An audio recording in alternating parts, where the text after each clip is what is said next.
আসসালামু আলাইকুম। দেশি মুরগি যে এইভাবে রান্না করলে এত স্বাদ হয় সেটা সত্যি আমার জানা ছিল না। এখানে ২ টা মুরগি আছে। সম্পূর্ণ রান্নাটাই আজ আমি বাটা মসলা দিয়ে তৈরি করব। এজন্য ১ম এ মাংসগুলিকে আমি দিয়ে দিলাম লবণ, গুঁড়া মসলার মধ্যে ধনিয়া গুঁড়া, জিরা গুঁড়া এবং শুকনা মরিচের গুঁড়া, হলুদ। এখানে হলুদের পরিমাণটা একটু কম ব্যবহার করেছি। এইবার আমি এখানে দিব বাটা মসলা। বাটা মসলার মধ্যে আছে জিরা বাটা, শুকনা মরিচ বাটা, আদা রসুন বাটা এবং সামান্য কাঠবাদাম বাটা। কাঠবাদাম এখানে আমি ১/২ চা চামচ নিয়েছি। ১/২ চা চামচই যথেষ্ট। এবার সমস্ত মসলাগুলির সাথে সম্পূর্ণ মাংসটা খুব ভালোভাবে মেরিনেট করে রেখে দিব ০.৫ ঘন্টার জন্য। আর দেশি মুরগি যে এইভাবে সমস্ত মসলার সাথে হাতে মেখে রান্না করলে এতটা টেস্ট হয়, সত্যি রান্না না করলে বোঝা যাবে না। মাংসটা মাখানোর সময় এখানে আমি ২ টেবিল চামচ সরিষার তেল ব্যবহার করেছি। এবার সম্পূর্ণ মাংসটা আমি ০.৫ ঘন্টার জন্য রেখে দিব।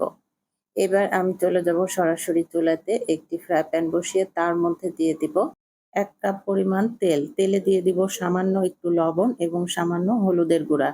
আমি যেহেতু দেশি মুরগি রান্না করব আর দেশি মুরগির লাল ঝোলে অবশ্যই এখানে আলু ব্যবহার করব। আলুটা আমি ওই তেলের মধ্যে আগে খুব ভালোভাবে ভেজে উঠিয়ে রাখবো। আলুটা এখানে লাল, লাল করে ভেজে উঠিয়ে রেখেছি। আলুটা একপাশে উঠিয়ে রেখে এবার ওই তেলের মধ্যে আমি দিব গরম মসলা। গরম মসলার মধ্যে আছে তেজপাতা এবং সমস্ত গরম মসলা একসাথে। এবার মসলাটা থেকে যখন একটি সুন্দর সুঘ্রাণ বেরিয়ে আসবে, সেই পর্যায়ে এখানে দেব পেঁয়াজ কুচি। পেঁয়াজ কুচিটা দিয়ে খুব ভালোভাবে নাড়ার পরে এখানে আমি মাংসটা ঢেলে দিব। মাংসটা আমি ০.৫ ঘন্টার জন্য মেরিনেট করে রেখে দিয়েছিলাম। এবার অল্প আছে মাংসগুলি তেলের সাথে খুব ভালোভাবে মিশিয়ে নিতে হবে। যেহেতু এটা দেশি মুরগি, একটু সময় লাগে রান্না হতে। আমি খুব ভালোভাবে অল্প আঁচে ঢাকা দিয়ে, দিয়ে মাংসটা কষিয়ে নিয়েছি। আমি কিন্তু এখানে কোনো রকম পানি ব্যবহার করিনি। মাংসটা মেরিনেট করে রাখার জন্য ওই মাংসের পানিতেই খুব ভালোভাবে একবার কষিয়ে নিয়েছি।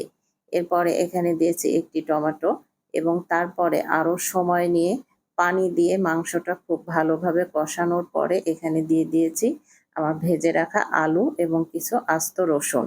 যেহেতু এটা লাল ঝোলের কথা আমি বলেছি, মাংসটা একটু ঝাল, ঝাল তৈরি হবে, এজন্য রসুনটা দিলে মাংসটা খেতে খুব ভালো লাগে। এবার এই পর্যায়ে এখানে ঝোলের পানি দিয়ে আমি মাংসটা সুসিদ্ধ হয়ে আসা পর্যন্ত রান্না করে নিয়েছি।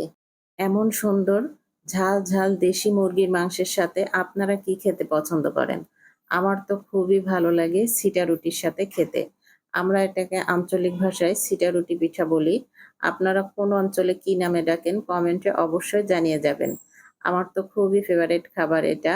আলু দিয়ে দেশি মুরগির লাল ঝোল সাথে ছিটা রুটি। আশা করি আজকের রেসিপি ভালো লেগেছে। ভালো লাগলে লাইক, কমেন্ট, শেয়ার দিয়ে পাশে থাকবেন। দেখা হবে অন্য কোনো এপিসোডে। আল্লাহ হাফেজ।